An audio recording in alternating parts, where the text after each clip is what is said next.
Hello. Hey, listen, I just want to share a little bit with you about what we talked about on our devotion this morning. We talked about focus with regard to our prayer life. We talked about focusing on the true enemy. Now, I know that a lot of times we find ourselves in bad situations, and sometimes it's a result of our own doing. We've made poor choices and we're living out those consequences. Sometimes it's just the nature of the world, but sometimes it is truly the result of spiritual warfare and our enemy coming against us. One of the word pictures I like to use for focus is around me exists a bunch of light.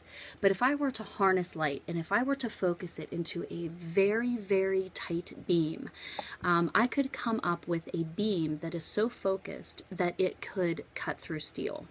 And that's kind of what we need to think about when we're thinking about our prayers. We need to have focused prayers. We need to be focusing on the true enemy. We need to be focusing on very clearly on what our needs are, so that our prayers are like that laser beam, that our prayers cut through the distraction. They cut through the lies of the enemy, and they're focused and targeted on the true thing.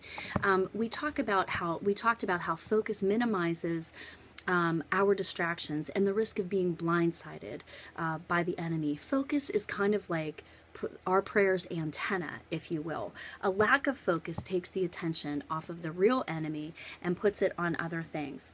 Think about a 3D movie. Watching a 3D movie without the glasses that focus the thing. So that's kind of how we need to focus on prayer.